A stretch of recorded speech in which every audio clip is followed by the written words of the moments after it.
morning, good afternoon, good evening, whatever the case might be for you. But today we back with another video, another podcast video. The guest this time is AJ. Aj Laux. He was a former player on SEMO. We're gonna get into a bunch of different things. So we're gonna talk about weight loss. For those who want to lose weight, we're gonna talk about faith. Those who want to get closer to their faith, we're gonna talk about at the end of the video, we're gonna talk about opportunity where if you want to pursue a career in sales, we have an opportunity where you can make six figures. You gotta be close to the end of the video, so you gotta stay tuned and listen to the whole thing so you can get this opportunity. Thank you for coming and joining the vibe with me. Let's have fun. Let's get to the video.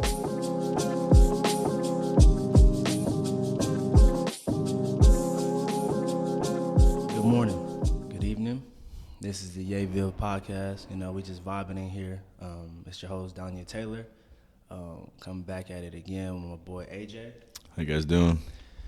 So we're gonna get into a bunch of different things today, but at first, I really just want to introduce AJ to y'all and figure out exactly who he is. So AJ, if you could just start by just saying who you are, where you from, some basic information. Yeah. So my name's Aj Laux.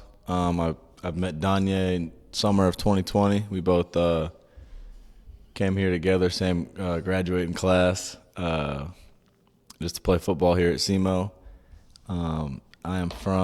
I was born in Indiana, moved to Arizona before I was probably less than a year old. So grew up there, lived there my whole life, and then been in Cape Girardeau, Missouri since, summer of 2020. So I'm just happy to be here. Dony'e has been a good friend of mine, like I said, for about 4 years now. So we've talked about doing this before. I'm glad we finally got it rolling. So you actually from Indiana? Yeah, so I was born in Indianapolis. Really? I got a bunch of family there. Even my phone number's Indiana, my area code. Yeah. So when did you make the move to? We moved, I was less than a year old. So that's why Arizona's home, but I just kind of have family in Indy. Why did your family end up moving? My dad's job. So what exactly is your dad's job? So my dad originally, the company was called, I want to say Countrywide. I believe that's what he moved. I remember that's what he worked for when I was about 4 or 5, and they got bought out by Bank of America. But now he does like home loans and mortgage stuff like that. Yeah, that's right. Because you talked about off the camera that he was doing the loan for you. Yeah, when I buy my house, I'm gonna do a loan through him and get everything appealed when I move in with my friends back home in Arizona in December. Where is that the house you're buying at? Where is that located? It'll be Gilbert, Arizona. See, I have no idea what that is. I'm in Cape Girardeau. Yeah. Probably about 30 minutes from the airport, from where you fly into if you fly to Arizona. Within an hour from every NBA, NFL, NHL, and MLB team in Arizona. So I'm like, it's a good area. It's the area I grew up in. So So the city in Arizona is Gilbert? That's what it's called, Gilbert. Yeah. Okay, because that was my next question. I was definitely gonna ask why Gilbert. No, I definitely didn't know that. I just Gilbert, Arizona. Yeah, all I know is Cape Girardeau. You heard of Phoenix? Yeah, like Phoenix Suns. I've about 40 minutes from Phoenix. I think there was a college. I think some called Phoenix. That was like a for-profit college. I can't remember exactly what it was, but for those who've seen you, or actually haven't seen you since you left, about to graduate, obviously they probably noticed that you look a little bit different. Yeah, man.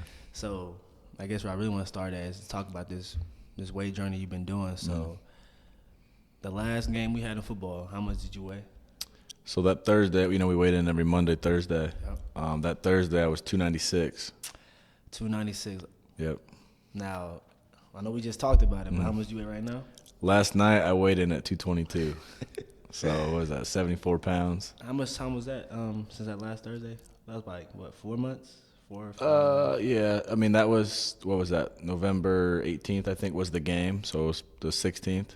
So about 3.5, 4 months. So how much weight did you lose? I can't do the 74. math. 74 so, pounds? Yeah. So it could be 75 now. I don't know. But, yeah, about 75 pounds.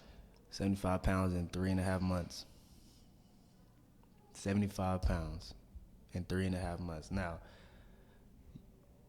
how what was the most effective for you when it comes to losing this weight?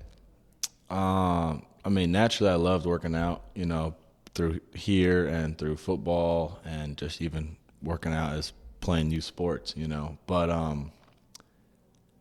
it was just easy to me. I knew that, that was a lot of weight. That was really that weight that I kept on to play football. Like, it was, if you speak to other linemen, it truly is a full-time job to eat.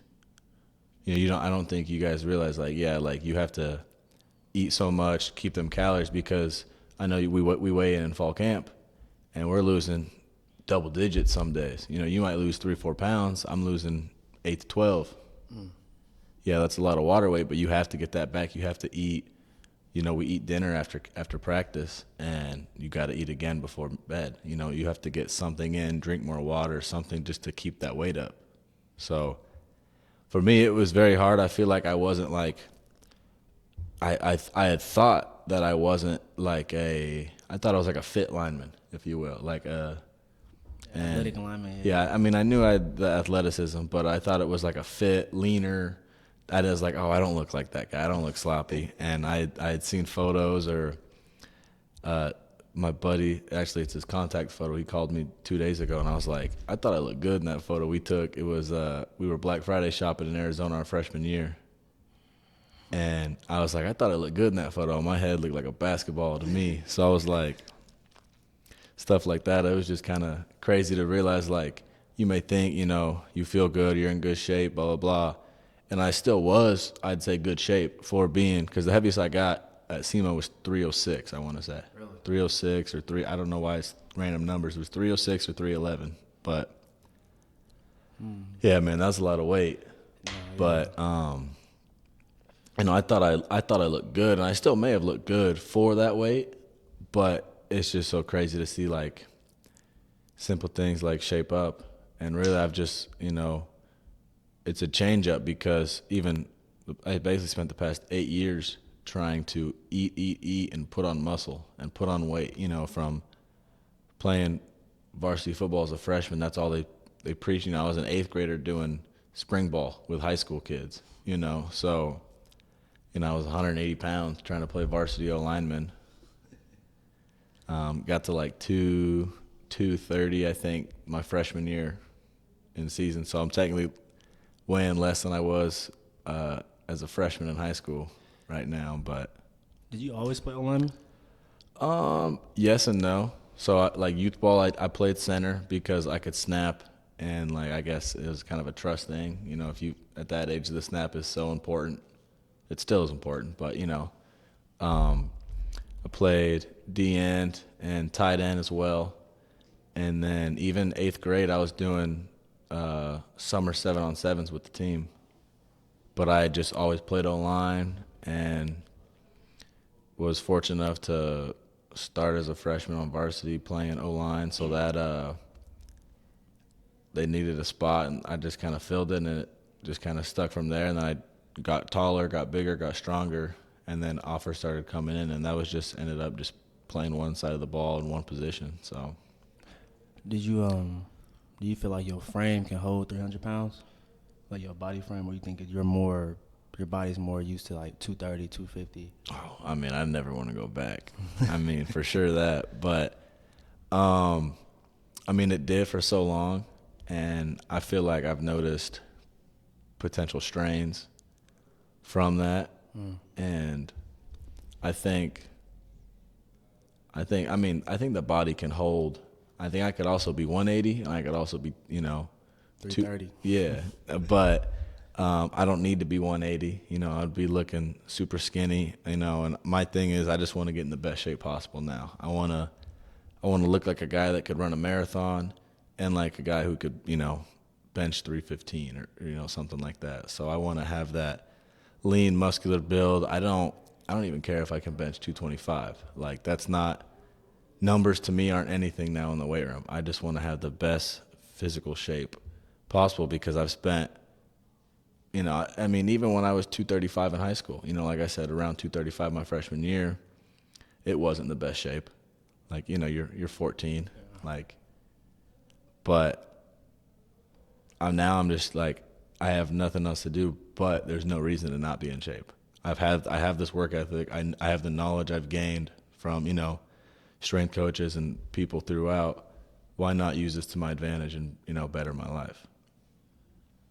Yeah, it definitely seemed like you took this journey, especially after the season ended. Mm-hmm. So I know we talked, and you do a lot of water fasting and a bunch of different types of workouts, like you go on your walks to lose a lot of weight. Yeah. And so this is the physical piece. We see it easily. But, like, what I want to know is more a mental piece. Since you started all this, have you noticed anything differently with your mental state of mind? Yeah, I mean, like I said earlier, we have to, it was a full-time job to eat. So it's like, how do you go from basically eating whatever you want just for the calories, just to, maintain weight? You're going to burn it off. If I let's just say I went to wherever, got, 2 cheeseburgers somewhere and tore it up. But it's like, yeah, I'm getting 800 calories extra, if that was my second dinner, if you will. 800 calories extra, I'm getting protein and blah, blah, blah. Now it's like I had those cravings are all gone. Like at the dealership there, you have like the snacks and the waters and whatnot. I literally, I look at those and I see like one of my favorite chips are Doritos, and I see those Doritos and I literally go, all right, I just tasted those nacho cheese Doritos. I don't need to put 300 calories of junk in my body. So it really is a mindset. And I mean, it is the same thing as, whatever, it's like as a kid, oh, I'm never going to do drugs or, keeping your body pure and clean no matter what it is. So it could be simple as, no, I'm not going to, some people, foolishly drink and drive, something like that. No, I'm going to put my keys away. Or it's, no, I don't need that. Like I picked up lunch for everybody at work yesterday. They got Chick-fil-A. And the fries were sitting on the top of the bag. I was like, man, they look good, but I'm out on the water fast. Why would I was like, nobody's gonna know. And I'm like, I'm gonna know. Like, as good as that one French fry feels, what is that gonna get me? Taste for 10 seconds. Yeah, literally. It's like I can go get those fries Tuesday after my water fast is over. So. Oh, so you're ending it Tuesday? Tuesday will be 10 days. Yeah, so today's day 8. 10 days on water fasting. I don't know if you guys know exactly what water fasting is, but it's just like what it sounds like. You just This is all I eat right here. Drinking water. Breakfast, lunch, and dinner. I wonder what that does to the body. I bet you definitely get cleansed. Oh, yeah. I feel amazing right now, man. Yeah. You talked about the different level of amazement on your 6th day. I'll start with my water fast journey. So, season ended, we said November 18th. And I knew I didn't need to be 300 pounds the rest of my life. So I had just told myself I want to lose weight, and my goal was to be 220 by graduation. So that is May 11th. So, I'm going to see when I get to 220, but I could potentially be about 5-6 weeks or so ahead of schedule, which I think is pretty cool as well. And now it's just all about toning it and, getting in the better shape. But water fast wise, I had heard it, seen a few things, and this was before. I think it's gotten more popular the past few months, this year, I'd say. But I had seen a few things, and the first thing I saw was 72 hours I think it was Harvard had done a study. 72 hours of a water fast can kill up to 70 to 80%, if not more, of the cells in your body that hold on to cancer. Yeah. Dang. And I was just, of course, some will naturally grow back, but killing, like I do 72 hours once a month now. Yes, I'm doing 10 days this month, but 72 hours is what I'll do the rest of my life once a month. And I have dinner Sunday, and then I just eat Wednesday. And it is super easy. It is as easy as sleeping in and skipping lunch and going straight to class or something for me. So, or skipping breakfast, sorry. But my original, I was like, okay, let's try a week. I had seen videos, probably done 4 to 5 hours of research just of watching YouTube videos, and probably another couple hours of reading articles on the water fast and, what to do, how to do it, watch videos of guys that had done certain things. And I foolishly, when I started, I still continued working out like I was a Division I athlete. And I would spend a week or two or so of training, and I increased my cardio just to lose weight, and I was still doing my daily weights. And I was doing a Peloton a lot at the rec center a lot, was my main source of cardio. So I was doing that, and day 4, I remember sitting on the couch at nighttime. It was around when all the bowl games started, or conference championships, whatnot, early December. And I had felt miserable. I remember going to bed that night with a cold washcloth on my head, just literally not wanting to talk, not wanting to do anything, just feeling terrible. That following day, my roommate and a friend of ours was just like, AJ, you need to eat. Like, you're not good. And I was like, you're right. Like, if I was at day 6 that night, I would have just sucked it up and forced it to say I did a week. But because I still knew I had 48 hours, I was like, there's no way I can do this. So I just had some cooked chicken and half a piece of bread just to like feel okay that night. And then slowly the following day, I had eggs and whatnot, but kept it very clean, of course, like non-greasy. But so I technically did 5 days. So that was cool to me, but I was in my head a little mad that I failed. Obviously, I didn't do as much preparation as I thought.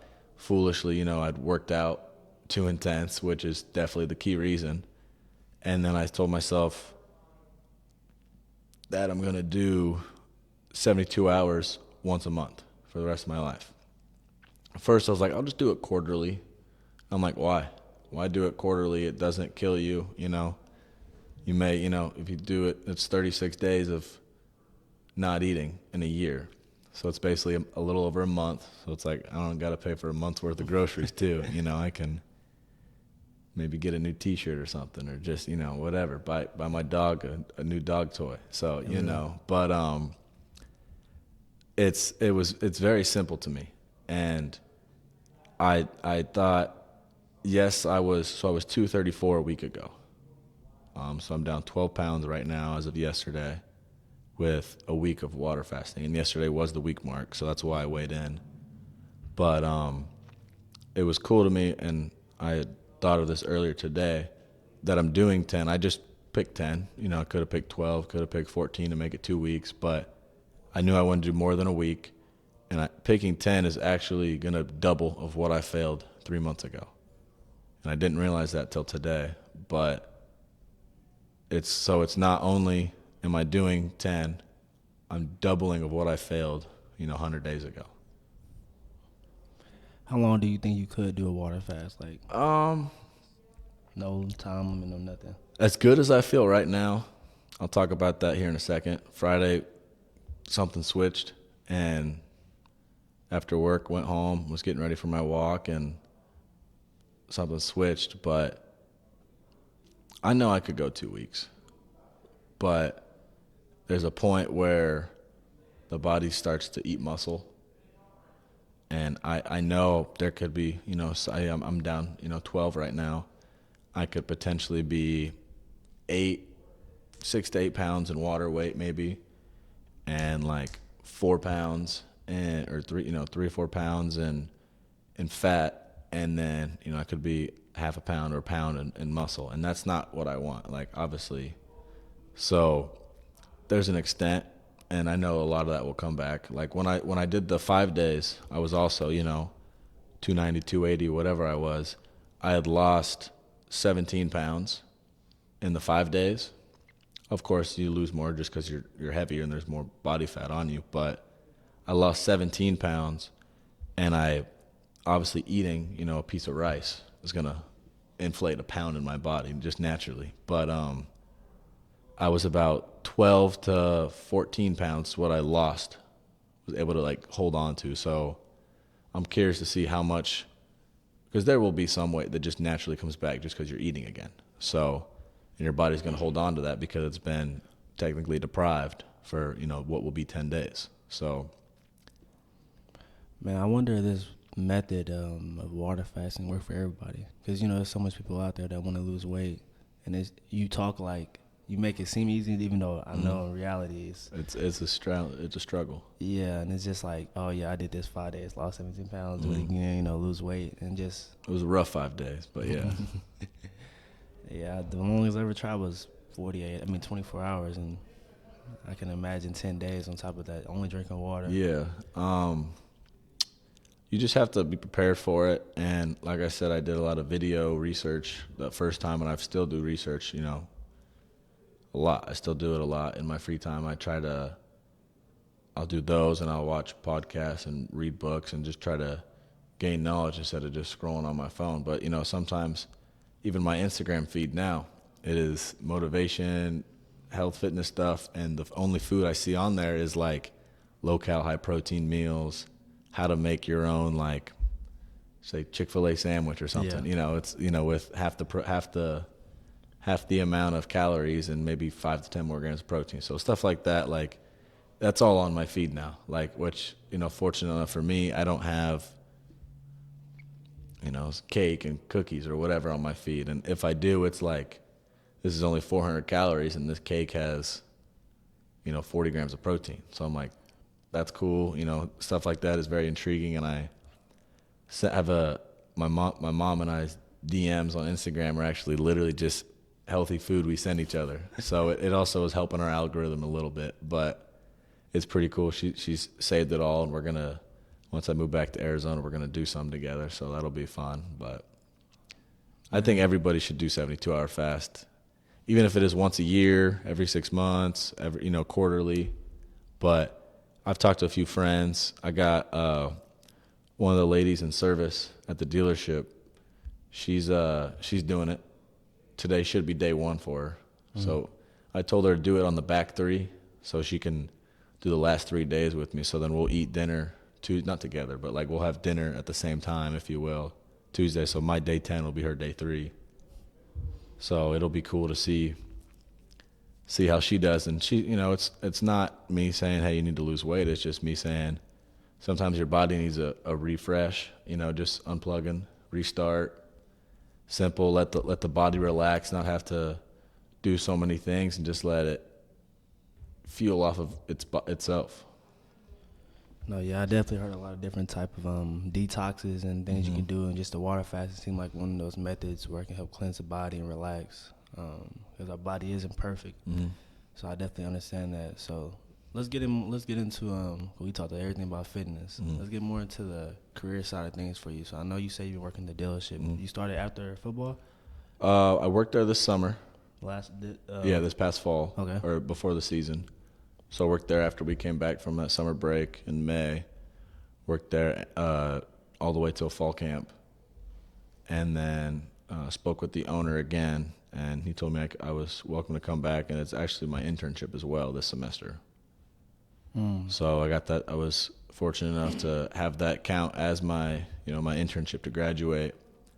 And then also I feel like I'm just learning every day, just soaking everything in, trying to listen to what people say, speak to salesmen, hear their things. Like I asked a sales manager a question yesterday, something as simple as, something you don't think about or wouldn't think about. Just, hey, when like we trade in a vehicle, we're a Nissan dealership, but say someone trades in their 2016 Chevy Silverado and it needs an oil change, and if you were to just go to our dealership and you pay a service fee, for a labor fee, right? I was like, do we technically have to pay labor fees for a vehicle that's technically our dealership's and someone in the back working on it? And just simple questions like that. Just I'm learning the ins and out, because my end goal is to open my own dealership in a couple of years in Arizona. So that's why I'm fortunate enough to have the opportunity to not only work at one, but be there 6 days a week, this whole semester, just learning and taking advice. And they've put me in sales training.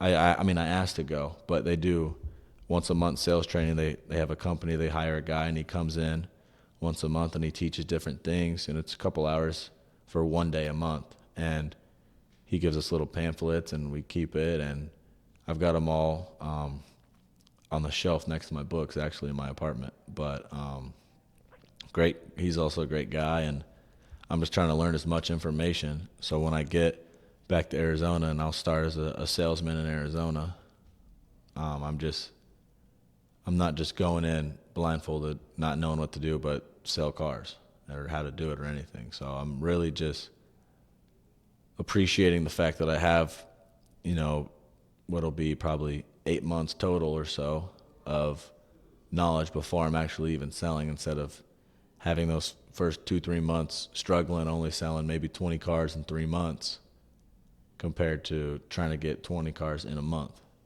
So what exactly are you doing? Your position right now, the car dealership?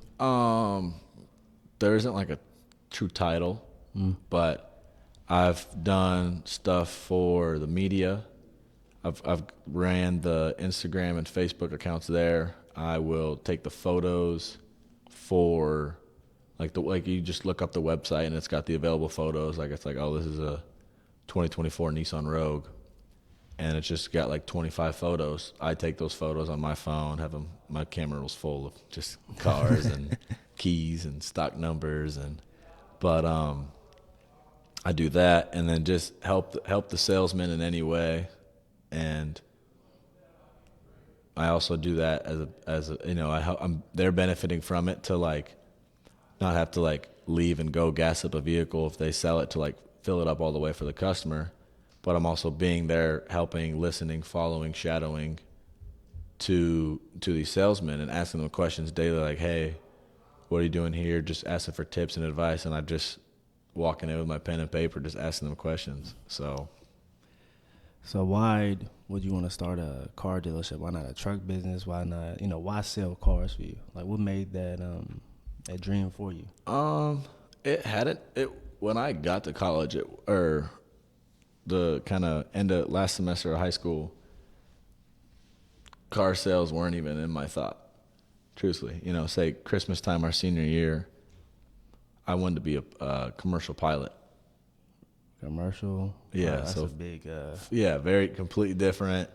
One's sales, one's just talk to nobody. So, but I had spoke to SEMO about it on my visit, and they had said, or maybe this was after I committed, but they had said there's a pilot school here you can do, but it's pretty much going to be very hard to do. Well, they said it wasn't possible while being a student athlete. Dang. So I said, okay. So then we had switched majors and found certain things, and I still kind of didn't know what I wanted to do. And I knew I'd done multiple sales things in high school, or even just growing up as a kid. I used to sell like Christmas wreaths, and it was like a charity thing. So I did make money, yes, but like I remember knocking on doors selling Christmas wreaths, or doing multiple sales, selling the little coupon cards as a kid in youth football, stuff like that. I remember just always kind of crushing that. So talking to strangers, public speaking was just very simple to me. And I feel like as long as I get 10 minutes of research to share or learn about the topic, I can talk to or talk about anything with anyone. So that's just, something I'd say I'm blessed with, being able to just publicly speak. But I had a few people that I knew did sales. I bought my vehicle towards graduation of high school, and he, I just kind of spoke to him about sales. And then my cousin's stepdad owned some dealerships in Arizona, grew up with a family through church in the neighborhood, owns a dealership, just kind of had heard positive things through and out. And it was just something that I was like, I could do that. I have sales experience. I think I can sell potentially anything to anyone in the least arrogant way possible. But it was just like, and then I got more into it, and it's been a goal of mine for a little bit. And I worked at Planet Fitness while at SEMO, and was selling the most memberships there. I worked at Hibbett Sports, and was winning in the promotions. Like we would get like $10 if we sold certain Nike shoes. So I was like, I have those shoes, so I'm gonna wear those shoes every day to work. It's like, why? So I can just literally say, these are my favorite shoes. I wear them to work even. So, and it was like, you get $10 if you sell some 270s. So I was like, I'm going to wear these shoes to work every day. And that's just going to be part of my pitch. So, you know, stuff like that. I've had experience, and I'm not afraid to just be outgoing and help with people. But I'm also not doing it in a evil way or doing this for my benefit. You want to buy these shoes. Like if you come in looking for flip-flops, I'm not going to force it down your throat to, no pause, but to feed you some shoes or anything. But I just think it's a good business. You know, it's something that I think will be around forever. You know, it's like they say my dad says there's always idiots who are going to need doctors. There's always people who are going to need their teeth fixed. There's always people who are going to need cars, people who are going to need food. So a few of those things, I feel like, you know, that could be anything. That could be a new house. People are going to need their toilet fixed. You know, whatever the job is, I think that's something that's going to be around for a long time. So part of that is the longevity, the positivity that it has, and you can, you know, I would want to, you know, I'd sponsor my old high school by the time I, you know, say it's Laux Toyota. I definitely would go sponsor my old high school, you know, give the linemen some love too, of course, but, you know, be on the banner or be on the scoreboard or whatever. And just stuff like that. I think having the ability to give back to the community or take care of, you know, family members and whatnot. Like I had told one of our teammates, actually I'll save that, but one of the teammates the other day came up to me. He's a freshman. I'm not going to say his name, but he said he knew I'd been working, and we had talked a little bit, and he said, AJ, I don't know what I'm going to do after football. I don't have anything planned. Football's been my whole life. He's like, can I get your number so I can call you? I know that you're going to take care of me, and you're going to be, he said, you're going to succeed in life. And, you know, that part was nice to hear, and I appreciated that. But he's like, can I call you for a job in a few years? Because obviously he's a freshman. I was like, bro, please. I'm like, I know you have my Snapchat, but here's my number. Gave it to him right away. And he's a good kid. And, like, I'd said this to another teammate, that I would take care of anybody that I care or respect and trust their work ethic and know they're going to do right. I told him, I said, you know, when I'm at that point, if I'm already owning the dealership, I'll say, here's your flight. Here's your apartment. It's a quarter mile from the dealership. You're going to live there. I got your lease already paid for the next year. You're going to work for me in service. You're going to be a salesman, whatever it is. I want to be able to take care of people that have taken care of me, obviously in different ways, or been there for me, you know, like you. If you called me in 5 years, AJ, I'm stuck. You know, I wanted to be an astronaut, and it's not working out, you know, and I'd be like, okay. And the dealership is the first part. I'm going to use that as a financial benefit to not just be wealthy. Like, to me, it's not about the money. I want to open up car dealership first, then a car wash, and then I would say a restaurant or two. But I don't want to do like my own restaurant, just, you know, make it up.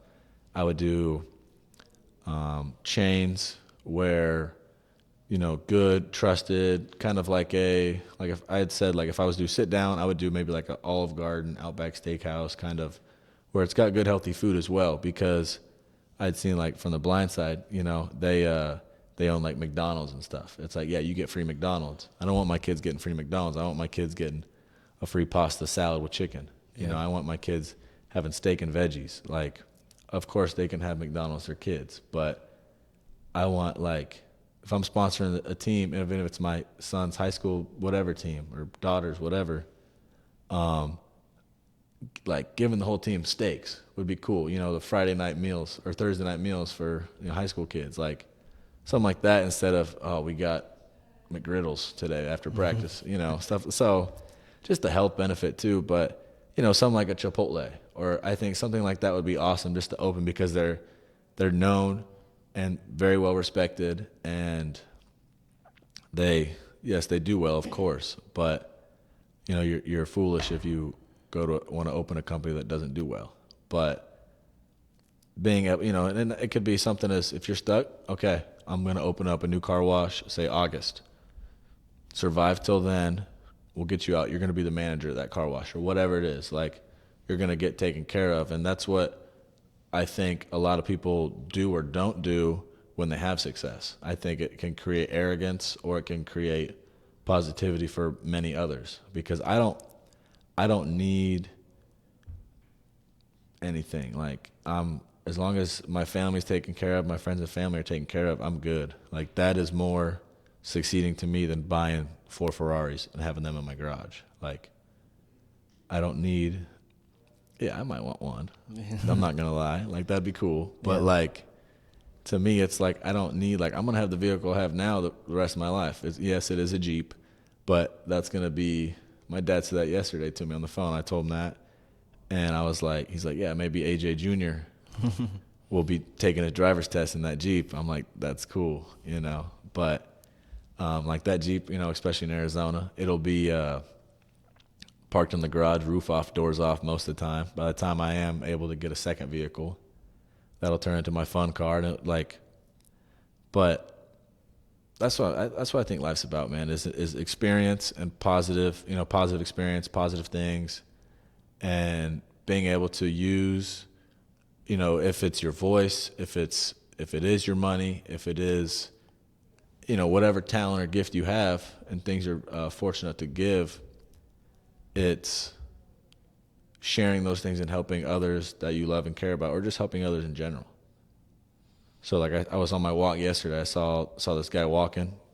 We were on the same sidewalk together, just simple knucks, just keep going, didn't say hi, nothing, not even have a good day or nothing. Just, I don't know if that guy's like, why is this stranger giving me knuckles? Or if that guy's like, thanks, I'm going to go push myself an extra mile now. So whatever it is, but I just think that's what I'm saying, mature as I am, I still have room for growth, of course. I think everybody does in any way possible. But I have matured through my time here and learned so many things.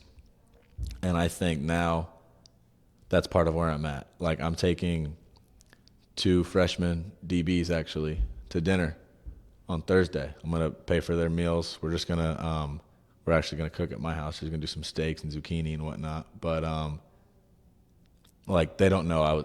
We were talking about going to eat, and I was like, I was going to pay for it. Like, to me, like, I just want to be there for them. One was to my left, one was to my right this summer when we got here in the locker room. No, that's funny. So it's like, and they were, you know, one called me Pops. I was like, man, I'm not that old, you know, I'm 21, but yeah, like, they're good guys, and, you know, obviously know who they are. I said they were DBs, but 2 good kids, and I just want to be there for them. And, you know, I had Ja'Kai Baker our freshman year.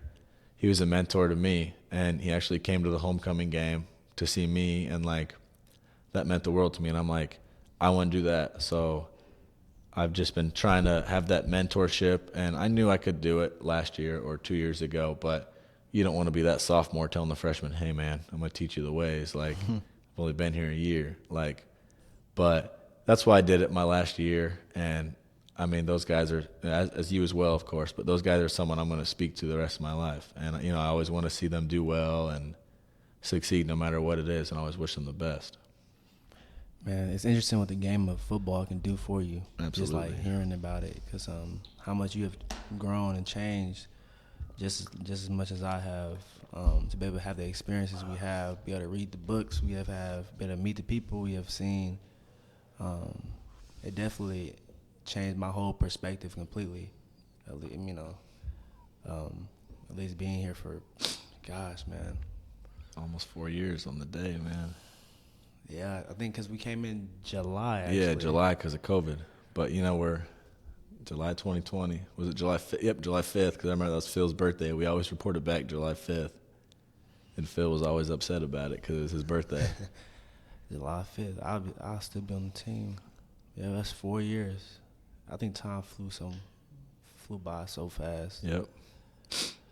But I know you talked about, you know, the progression in your career. How you starting to just to understand the fundamentals of everything, and then maybe, you know, become a car salesman, and then work your way up, and then own the dealerships. I know, you also talked about the summer gig you have going on. Mm-hmm. You want to talk a little bit about what you have planned for the summer? Yeah. So I got reached out by some childhood friends, known them both since like first grade or so. Grew up with them, went to school, played youth sports, went to church with them, all that. And they've been doing it for 3 years now themselves. And one of their older brothers, I think, is on year 5 or 6. So it's not like some random guy sent me a message on Twitter. It's like, hey, you want to make money? We're going to move to, Boston. I'd be like, this is a scam. Yeah, of course. But I'm doing summer sales, pest control, and I will be there. I graduate the 11th, and I'll head to Arizona the 12th. That following weekend, I will head to California to do the sales. And so I'm just going to be going door to door all summer, selling pest control, and there's very good money in that. So one of the two guys that reached out to me that I've known for all these years told me how it worked, and he said his first year he made $75,000 in the summer. And they do it, summer sales for, for students, obviously, so you can still go to college and whatnot, if that's a way to pay for college or any way like that, or just have extra money in your pocket. But he said he finished in August, and he said when he got back, he dropped out of school. He dropped out of school, saw $75,000 in his pocket, in the bank, and he realized, and they've told me this too, that you can build a career off of this. You can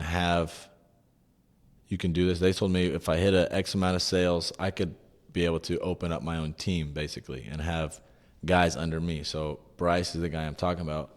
Bryce has over, I think, 70 people now under his name. So he technically is employing 70 guys. Obviously, the company is still paying for it, but he is employing 70 guys under his name, which he is now responsible for. He helps me with training and getting the script down and learning and certain things. But he told me last year he made over $300,000.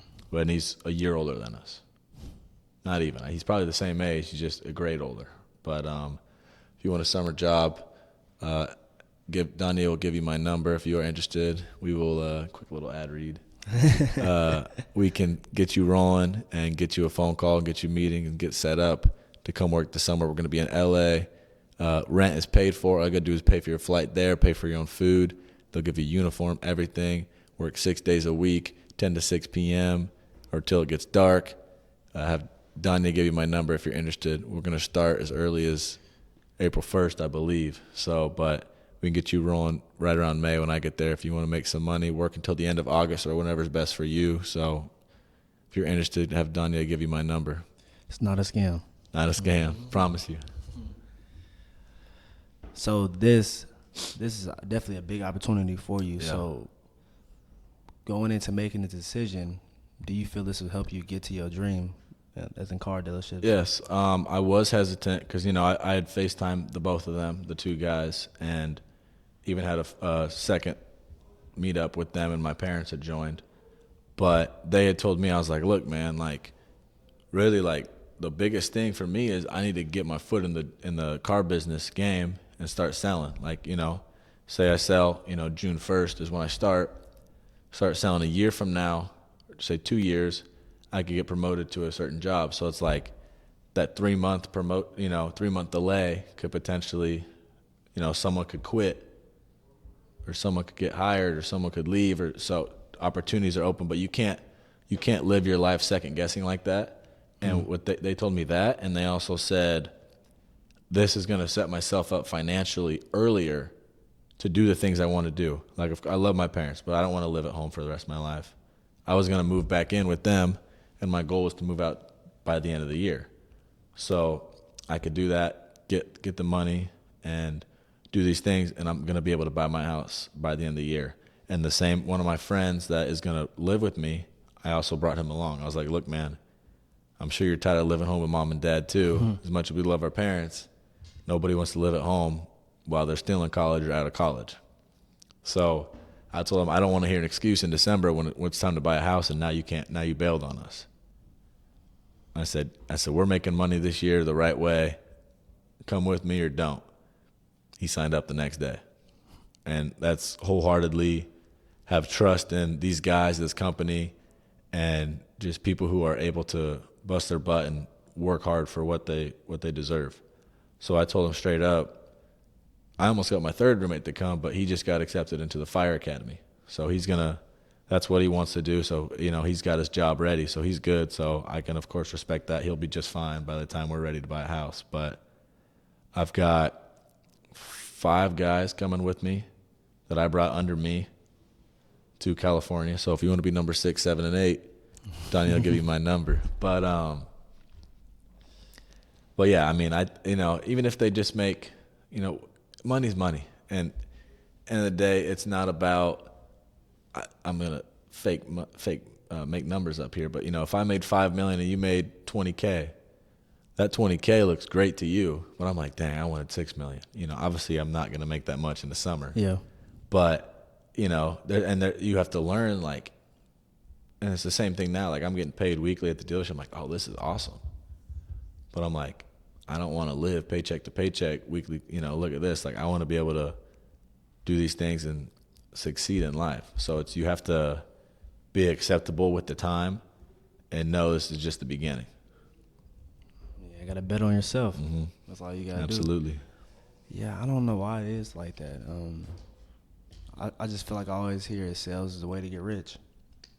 That's the main thing for me right now. All I think about is just how do I introduce myself to sales so I can perform better in business and make even more money and get right. Because like I told you, my brother's in AT&T doing sales, and he's making a good amount of money doing that. I don't know. I feel like sales is just betting on yourself. You have to go in there, work hard, put your head down, and just grind it out and make as much money as you can. Mm-hmm. That's like I was saying, people are going to be stupid and get hurt. People are going to need their teeth fixed. People are going to need cars. People love buying things. And no matter what it is, people love buying things. So that's what you're saying. Sales is so successful because it's a daily habit of people to spend money now, for the better or worse. But it's not tricking people, and I'm not about that at all. Like, this is a legit company. Like, it's not Aptive Sales. If you want to look it up, it's real. It's as genuine. And I've met guys in trainings that have been working for 5 to 10 years, still talk to me daily. Just good-hearted, hardworking people, and they care. Like, they want everybody to see. Like, that's what life's about. You don't want to see anybody fail. And so I know sales comes with some stress. Like, what if you don't sell this well for a month or 2 or 3? So knowing that coming into this, how do you mentally prepare yourself for this? I imagine you're in some stage of preparing yourself for if the summer doesn't go your well and it doesn't go your way financially. So how are you approaching this really? I think truthfully, no matter what you do, you have to know what you're doing and be prepared. So like I said, Bryce has been helping me with training. There's a script that they want you to basically memorize. It's not like you're just, because they don't want anybody, hi, my name's AJ. Do you want to buy our pest control? Like, that's not how it is. Like, it's very flow, natural script, and it is just set to help people. And like, we train at least twice a week. There's Zoom calls twice a week with those guys that I was talking about, and they are, it shows. It's not just like, okay, cool, like, hey, we both got jobs at Pizza Hut, let's go work there for a little bit, make money. Like, no, your dudes have been training. People have said they like quit their jobs and whatnot to train to get better because they know how much benefits can come from this. So people are, like I said, literally quitting their jobs just to memorize a script and get better because there's so much potential benefit. But my thing is, like I said earlier, public speaking, you gotta, if I know what I'm talking about, I can talk to anybody in a room about it. Like, it won't faze me. So luckily that's how I am. But I think if you know what you're talking about, you're okay. And that's anything in life. You could be talking about how pens are made. If you know how pens are made, then you can talk about it. Like, I just know it writes. And when it stops, it doesn't work. Like, But it's just there's multiple ways to do anything, and I think working hard at no matter what it is. Like now I'm like, it's hard to study sometimes because it's like I work all day, I work out, and I have homework still. I mean, I'm still a full-time student, but end of the day, you got to put the time in because it'll all be worth it. So to me, it's just memorization and practice and repetition, but that's for anything. That's anything in life. Working hard for it, you'll benefit in the long run. Yeah, I guess dedication is it all. You just gotta work hard and keep pushing forward. I know one thing we haven't touched on that we kind of talked about was just your when it comes to your upbringing is your parents. Mm-hmm. So we talked about your father. What about your mother? Yeah, so my mom, she was born in Bogota, Colombia, which is in South America, third world country. She was born legally blind. She was legally blind. She was adopted by a family that was living there from Southern California, and I can't tell you, she's lived in multiple states now, but moved back to the States at a couple years old, and just, I mean, she's been a great role model to me. She works her butt off no matter what. I mean, you wouldn't even know that she's blind. So her vision the definition is legally blind, but her left eye is completely blind. The right eye has tunnel vision and a blind spot. So I mean, she could see you and have met you 10 times and be like, "Oh, was that Dony'e?" And like, it's not a rude thing or be like, "I'm sorry, what was your name again?" Like, I forgot. Like, it's no. Like, once she sees you and spends time with you, she's like, "Oh, I think that might be Dony'e," from like walking by or something. But all you sometimes like see her like, "Hey, it's me, Dony'e. Like, how you doing?" Blah blah, and then she'll remember you, of course. But yeah, she's been a great role model to me. She spent the first 18 years of my life just taking care of me, making sure I needed anything possible. So I'll always appreciate them or her for that, and my dad, of course. But that's why another reason why I want to work so hard is I want my dad to stop working. Do you think he will stop working? He won't. But if I say, "Hey, here's a house, here's a car, whatever it is," he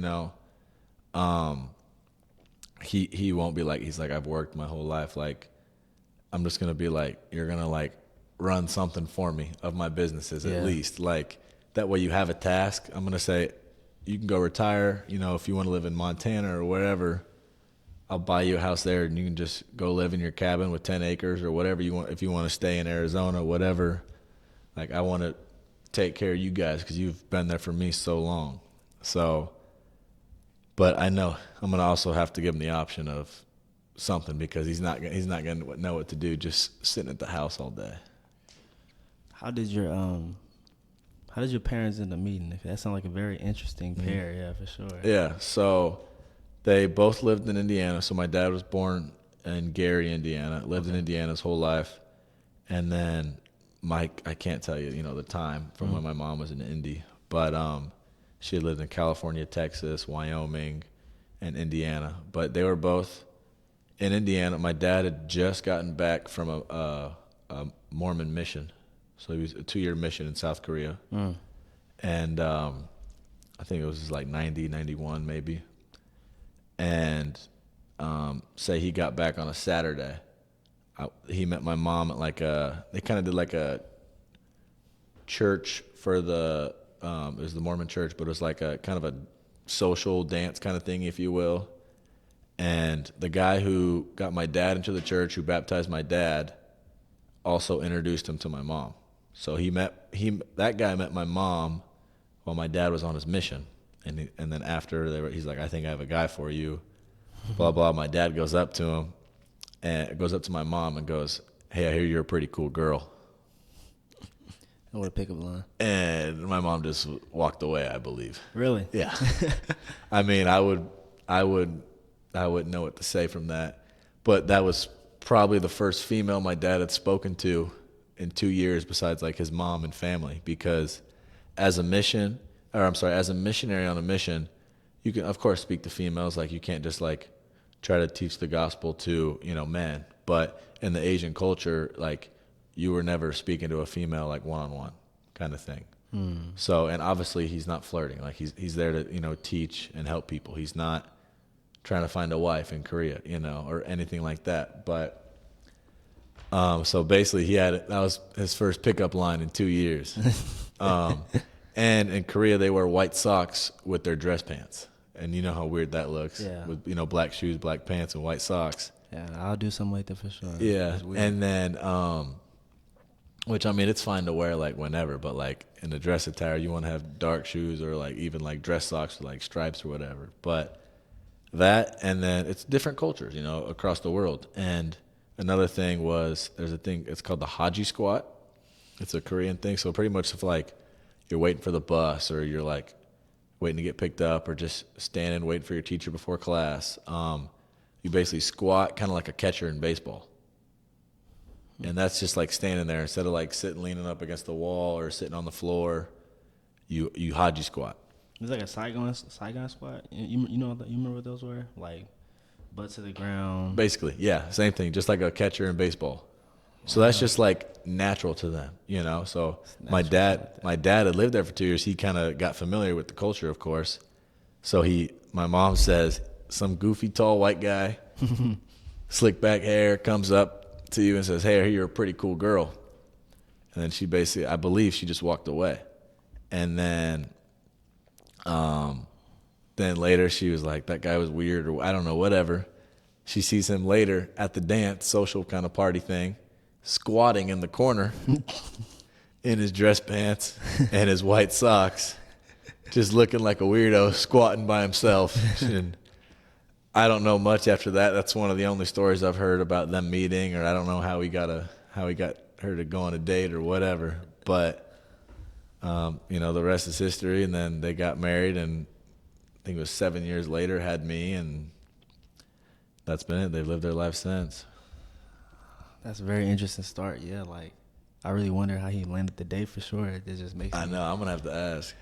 Yeah, it's almost like it's like cliffhanger right now. I kind of want to just watch the ending, see how it go. For sure. Are you with anybody right now? No. So how would you, with the dreams you got going on, how does another individual fit into this?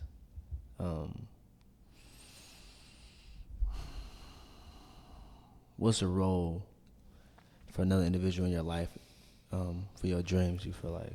Relationship-wise? Yeah, relationship-wise. I mean, I think one of the biggest things, of course, is, trust. But for what you were saying with my life goals, you need someone that's going to be there. I'm not going to own a dealership May 12th, the day after graduation, You need someone who's going to be there for it all. Someone who is going to push you and no matter what. And I think finding those attributes from someone, you just need to find someone that's real. I think you don't need to be searching. You don't need to be on dating apps or none of that. I think you just, when it happens, it happens. If it happens tonight, if it happens Christmas Eve, shopping late presents for my mom or something, whenever, like, you don't need to, first of all, you don't need to be seeking. You don't need to, everything happens for a reason, and it'll all happen at the right time, no matter what. But attributes for my goals in a girlfriend for me would be just someone that wants to see you succeed, wants to see you happy, and is willing to do things for you to help you in any way possible. And that's, end of the day, that's what you want in a friend. A kind-hearted person who's going to be there for you no matter what. And that's what you want. I think everybody should be that way. So, but for me, it's just, and I don't want someone who's just not driven and there's nothing wrong with being a stay-at-home mom. My mom was a stay-at-home mom, and I'll be forever grateful for that. But I want people who have goals and, you know, want to do things with their own life as well. I don't want someone to be known as, oh, that's AJ's girlfriend. Oh, that's Dony'e's girlfriend. Do you know her name? Never spoke to her. Like, do you know what I mean? Like, I want someone that has their own self-worth, and no matter what it is, if they are as, you know, if they're whoever, if they're Serena Williams type of self-worth, or if they're the best mom they can be possible and the best wife they can be possible. Like, you know, you have, you know, I'm not saying anything's wrong with either of those, but you have to have value in your life to be someone to better other people, because as much as you may care or love for somebody, no matter how long you've known them, you can only be there with them for so long. And this is friendship, relationship, anything. You can only be with them for so long until if they start dragging you down. And that's what I've had to learn throughout these years too, is, you know, it could be a high school friend or a youth teammate or however long I've known them. I love them to death, but I can't be with you, your friend or whatever, if you keep making these bad decisions. And if it gets to the part where you, of course, want to help them, you, of course, don't want to see them sad or doing, you know, the wrong things. But if you see them as, once they start pulling you down too, you know, I heard a metaphor. It's basically like fishing. If you're gonna pull in that fish, obviously you're gonna eat the fish. It's a little different. But if you're fishing and you've got a fish hooked and you're reeling, and that's you saving them, it's good. But the second that fish starts pulling back and is about to break your rod or pull you in the water, you're gonna stop. You know, that's if someone's literally pulling you down for the worst way, that's when you have to cut ties. Yeah, I was saying something very similar to that. That if it's a elite person, somebody just driven and know what their purpose is, and what they're passionate about, getting a relationship with the opposite or average, it's easier for that person to become average and the average person to become elite. Yeah, you are who you hang around with. And that's a scary thing if you think about it. You really don't know an individual's true intentions, and sometimes that individual don't know their own intentions. Yes. Like, that's one thing I've been learning about a lot. I always love to research a lot of different things, empowerment, finances, career, but the one thing I've been really struggling with and just now getting the self-awareness is my own emotions. Mm-hmm. And I learned, like, you can feel happy, you can feel sad, but it could be masked with another emotion that you don't even truly understand. Yeah. You can have anger, in reality you just have guilt towards something else. Our emotions are can be very confusing, and we don't even know where they originate from, if we're being honest. So, like, dating, it can be a very, at least for me, it can be a very, scary thing at times. Absolutely. And love can be a beautiful thing, but people, I would say, tend to hold back or be scared to, even ask someone on a date or, pursue things, or after, 2 months of talking or whatever, continue, because they are scared of losing at the end of the day. I want to find love. I want to be happy, all that, positive stuff, but you never know someone's true intentions. And that is a terrible thing to think about while, dating someone for 2 months or whatever. And it's also like just a natural safety net. I mean, that's anything though. It's like, it can be whatever. So I think as much as love can be a beautiful thing, it can also, people can be hesitant to open up, to share these things, because that's life. I mean, you learn no matter what, of course, but it can be very scary to open up, and some people would say have no benefit or no the right outcome that they were hoping for. But I think no matter what, like I've had relationships and I've thought things and had different things happen and whatnot, and I've learned and grown, and not only known like what certain feelings are and how I've felt from certain people or whatnot, but I've also learned what I want in a relationship. And I think that has bettered me, because it's like I know someone that I want someone the same belief of faith as me. And before I had thought that, in high school, I was like, yeah, of course. Yeah. Kind of just shrugged it off and had relationships where it wasn't, and been in one where it had been kind of mocked, and not necessarily in a bad way, but it's just like, you realize after, you're like, okay, sometimes the phrase blinded by love, you kind of let things slide. Yep. It's like, yeah, that's my girlfriend, or whatever it is, that's blinded by love can be me to you, if, you're like, okay, yeah, he's kind of doing dumb things, but he's still my boy. Like, but, I've learned so many things and learned to not even entertain things because I know that it's not necessarily a waste of my time, or no offense to that person, but a big part of a woman I want to be with is the same belief of faith. And love it or hate it, I told someone that before, not too long ago, and all they said is, I can't be mad.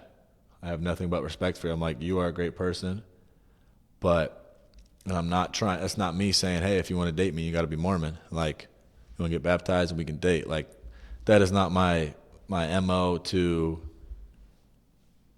do that. As I would love to teach anybody or talk to anybody about my religion and just answer questions, because you Google anything and it's going to tell you a lie. So, it'll tell you some truth, but it'll also tell you a lie. So, me, myself, I may, have some answers in that department on my religion, but I'm also admittedly saying I'm not the best at it. Nobody's perfect. Nobody knows everything, but there are people who have talents, and I know what I know and I know what I believe, but I may not be the best teacher at that. And that's why I'm not going to be a teacher. So, but. That's, I seen this thing, and it's talked about, it was Steve Harvey. He always talked about a man is 4 Ps, a pastor for the family, a professor for the family, a protector, and a provider. So I always thought, like, as a man wanting to take that role on, we're not teachers, but we are in a way, it's kind of weird, just the weird role, when you ask, when the child asks a question, whatever the case might be, like, in a lot of households, I feel like the father just know. Like, you just ask him, how do I fix this? How do I do this? How do I do this? If I want the hard truth, I'm asking my father. But I don't know, just interesting. But yeah, that was just on my mind. But dating, it's definitely interesting. I can see how your perspective of it is more in a positive way. I have kind of had the same situation. I was with my ex for a while, and after that, I learned a lot of things from that, and how I approach stuff is different. Like, if we're not clicking, I'm not even going to pursue it. Allow it to continue more, just to help me and you at the same time. And someone's going to Coach 2 talk about, if somebody's not the right person for the bus, I'm almost doing you a disservice, allowing you to stay here, because knowing that you might or might not play. Whereas if I feel like you are the right person, I'm gonna help, keep pushing you forward, keep doing things, but I don't waste your time, Time is our biggest asset in this world. So I definitely understand that. Your perspective on a lot of things definitely helped me see the positivity in a few different things, like the career, relationship, finances, because I feel like I have a business mindset attached to me, but it's just some ways that I feel like it's not always positive. And I just appreciate you hearing, sharing your perspective on that. Man. Yeah, I definitely soaked that in. Good. Was there any final things you want to share or say to the audience, or whatever the case might be? Honestly, man, just do what you love, do what makes you happy, be the best version of yourself you can be, and don't see, like for me, don't see. Man, I don't own a car dealership right now. Don't look into the future. Look into each day. It's called the present because it's a blessing to be there. It really is. And for me, I've had to realize that, and I feel like even maturity, not just this past year, but I feel like the mind clarity has increased just a little bit, daily. And you need to just start doing little things every day, and they will add up just to better yourself, to be somebody that you would want to be around. Be somebody that you would want to hang out with, that you would want to listen to, that you would want to do whatever with, do a podcast with, So be somebody that brightens the room, not dims it down. Be someone who, and that is many different ways. You don't have to be the loud jokester. You can be the one that is, no matter what time of day, if I call them to rechange my bedroom or whatever, they can do it. Be someone that you can always be there for, to help, and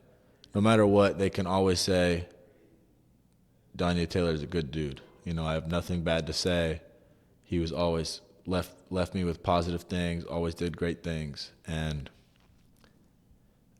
just try to be the best version of yourself, no matter what that is, and it will take time to figure out what those things are, what things you need to do, and if that's through friendship, relationships, your relationship with God, who you are as a man or woman, or just how you treat random people, how you treat everybody. Just, end of the day, I've learned I want to leave a positive aspect, no matter how big. If it's, he gave me a ride one time from practice. He was a good guy. Nice guy, never did anything bad to me, rude to me, whatever. Or if it was, that's my best freaking friend in the world. Like, just, we're here for a reason. We're here to do what is needed to be, and just give your all on everything that you care about, and be there for the ones you care about and love, honestly. Well, appreciate you, man, for your time and your wisdom. Thank you, man. Man, it was a blessing just to be able to be with you, and I'll make sure I put some things in there for, like, especially to get back at you with the pest control. No, stuff. I'm dead serious about that. I've got 2 guys from Cape. Really? You can blur it out maybe or not, but what's his last? Yeah. There's a dark-skinned dude that probably 1-2 years younger than us? Yeah. Really? He's coming to LA with me. Really? Yeah, we'll blur this out. Don't have to give his name, but yeah. Yeah, that's a nice dude. Yeah, I got him coming, gonna take care of him, get him right. I worked the Hibbit with him, so. Really? Yeah. Yeah, I haven't talked to him in a long time, but yeah, I'm glad he's doing that. Yep. Yes, yeah, so now you know it's real. You know it's real. You got people, locals doing it. That's interesting. Well, I'll definitely make sure to put the information down. Appreciate that. Yeah, wherever I can do it to help out, for sure, because we need individuals that can just pursue life in a whole different perspective. Well, thank you. It was great having you, man, and it's always been a blessing, man. Yeah, thank you, man. I appreciate it.